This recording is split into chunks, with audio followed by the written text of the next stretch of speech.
Bonjour peuple congolais, Bolandi biso partout dans le monde, à Lubumbashi, à l'intérieur, même à l'étranger. Bato nyonso balinga mboka na bango, bato nyonso balinga IDPS, molobeli na bino mwana na bino leki na bino grand frère na bino Abesho la na terrain pour nous expliquer bino la situation politique de l'ère. Qu'est-ce qui se passe en République démocratique du Congo? Complot nini FCC azobongisa contre le président de la République à travers les institutions. Nini Kamere alingaka sala comme un infiltré au sein du cabinet du président de la République. Yango to bengi bande kwa sango ya Congo pour expliquer bino peuple congolais pour être bozala en alerte.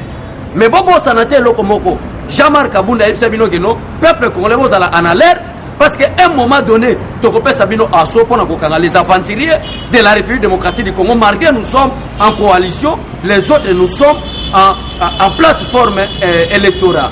Alors peuple congolais libeko ya mboka na biso. Et pour ça que le président de la République est pour gouverner Bima. Et Sengeli, premier ministre, a investi au sein de la majorité parlementaire.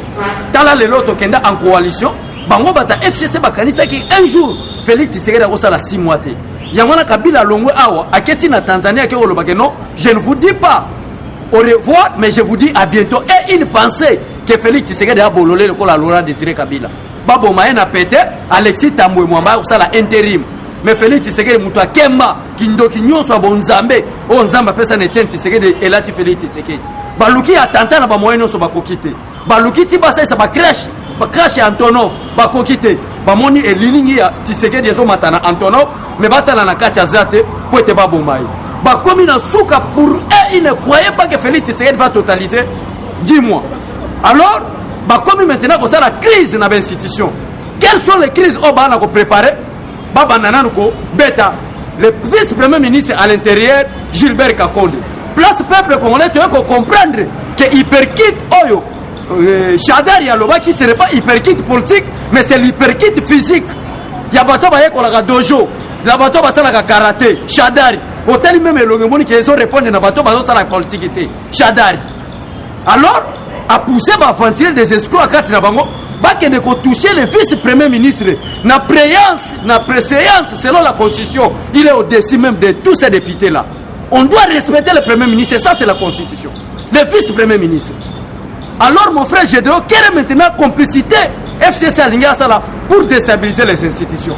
Babengi Janine Mabunda, Yamona, je mets en garde toute personne, même à l'IDPS, mais à l'extérieur, constat la politique, il y a flatterie que Janine Mabunda Sala Makamba Malab.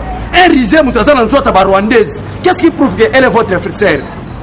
Moutazan Lembo Kabila ne peut jamais être contre Kabila.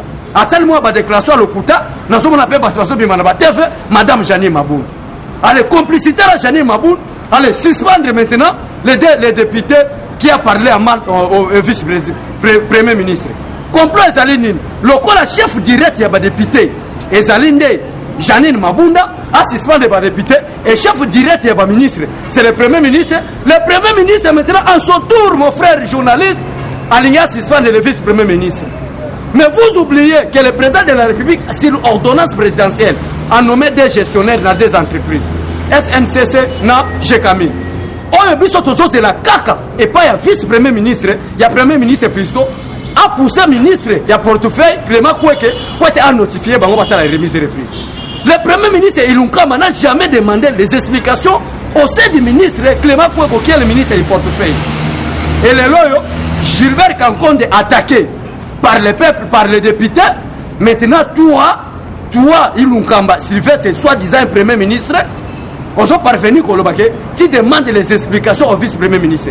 Ça, c'est quelle idiotie, quelle imbécilité, même au sommet de l'État. Mais c'est Sylvestre Ilunga. Vous croyez que si l'IDPS avait obtenu la majorité parlementaire, vous devrez être premier ministre. Yo kanga pe attention. Yango somo na mon frère, basali complice na bango pour te suspendre Gilbert Kakonde. Na demande d'explication na bango. Pour après suspension, les aventuriers vice-premier ministre intérieur et qu'on la mutuna bango FCC pour bloquer les choses. Yo, premier ministre, tango bazo senga na justice, ba lever ba humilité na gouverneur. La majorité des députés provinciaux baza bata FCC. Pourquoi basala ki angote? Maintenant, mon frère journaliste, la loi autorise au Premier ministre, après 3 mois, si la justice n'ajuste pas, c'est maintenant au Premier ministre, soit de révoquer, ou soit de fonctionner. Or, il n'a pas le pouvoir de révoquer un gouverneur qui a été élu au suffrage universel par les députés provinciaux. Alors, azongi sie na pouvoir par erreur nous avons des agi piège bataille pour ba même comédie wana alors to comprendre complicité na bango pour na komema trouble na institution mboka yango zo mona sangwa Congo à travers bino to leki ko yebisa bino faites attention banda Joseph Kabila des personnes très indisciplinées. Kabila n'a jamais une généalogie. Moi c'est na sana généalogie. Yo moko nani Jani Mabunto yebiote. Chadari n'en parle pas. Alors vous voulez blaquer avec les institutions établies légalement avec la souveraineté du peuple congolais. Ça sera inacceptable. T'as la complicité na bango. Yamwana na leki na sangwa Congo para koyebisa. Peuple congolais à travers le monde. Bon ça l'a déjà en alerte pour avertir bata FCC na plan diabolique au balingi basala à travers les institutions de la place. Troisième élément, lobby ezaki jeudi, ezaki pesa moi boy. Mais c'est Jean-Marc Kabound à Kabound 520 gigas. Après Félix Tshisekedi c'est Jean-Marc Kabound, je confirme. Et ça sera le dauphin peut-être après 30 ans. Parce que Félix Tshisekedi a cédé à pouvoir. Si tout le monde dit que la classe politique maintenant est devenue avec des personnes disciplinées. Dès qu'on ne trouve pas la discipline au sein de la classe politique congolaise, il n'y aura pas l'alternance. J'assume ce que j'ai dit. Et je connais aussi ce que j'ai dit. Félix Tshisekedi c'est l'envoyé de Dieu. Il y a moins de complicité. Dans la réunion, mon frère journaliste, lobby, il y a un président de la commission parlementaire. Bah continue la réunion, bah kangi clé, bah il s'agit de Kabound, bah tiens micro la caméra, c'est là partout pour bah publier ngo, n'est pas publier la comédie, yampunda pour bah saganana IDPS. Maintenant bah quoi il s'agit de Jean-Marc Kabound à Sengabolimbis. Je pose Chadari la question, je pose Joseph Kabila la question, je pose Mova Sagan la question. C'est toi Messi. Depuis Boboma Bisso le 26 novembre 2011, pendant que nous avons fait Tshisekedi wa Mulumba. Boboma Bisso mon frère, plus de ça, Kabila n'a jamais demandé pardon. À cause de la marche pour réclamer l'alternance, pour réclamer les élections le 19 septembre 2016, Bakota wa Kalsina Bisso Batumba Bakunda Batuloko na Basaki, Chadari n'a pas demandé pardon. Obemina n'a pas demandé pardon.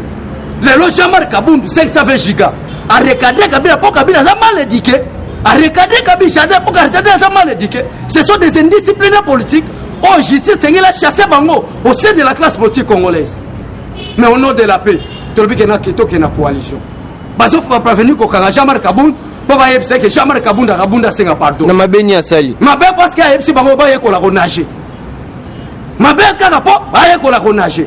Alors, Jean-Marc a dit que bon continuer à nager, a bâti le bon colis, mais ça m'a pas la bongo, a bimi, pour expliquer que je ne demanderai jamais pardon à un indiscipliné qui a génué son pays, au personne de Joseph Kabila. Comédie nous sommes les gars, abimi. Merci beaucoup, monsieur le président du parti Jean-Marc Kabound. Les combattants et le peuple congolais sont derrière vous. Tous soutenir le visuel chef de l'État. Et la dernière clé, on a l'ignace, ça met ces journalistes, et ça qu'on met en garde le directeur du cabinet du président de la République. Par quel droit à quoi qu'on parvenir à bannir trop de bêtises si dans la télévision l'équipe. À ben des personnes qui n'engagent pas l'IDPS. Pour ça la réconciliation, l'IDPS n'a pas perdu. En tant que qui? Un risé, un malin, Kameri, Rwakadingi. Deuxième élément. Mais ces Kameri, on a basé la subvention à 15 millions.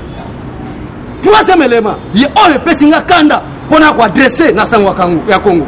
Caméras ont parvenir, Kolobaï Teto Longola, cache et Longola, plateforme électorale et comme plateforme politique.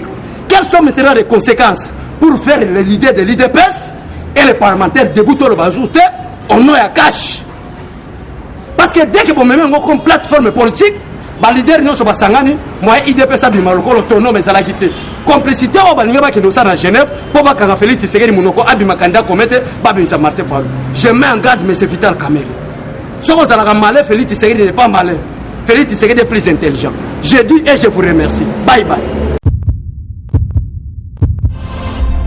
Eshima, votre magazine qui bat au rythme de l'actualité. Une réponse à vos besoins en information, un éclairage dans divers domaines. Impartial, documenté, instructif. Eshima au cœur de l'info.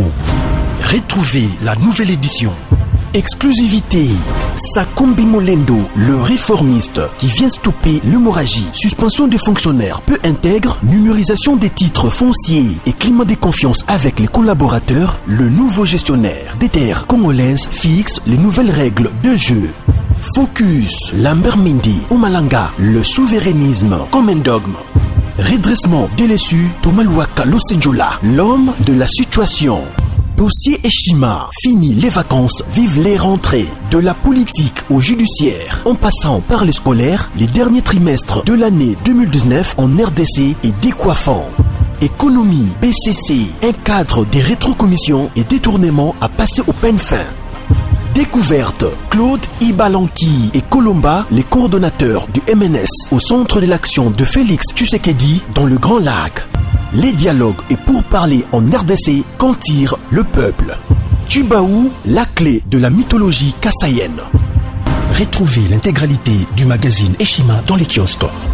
Eshima Magazine, un nouveau standard d'information.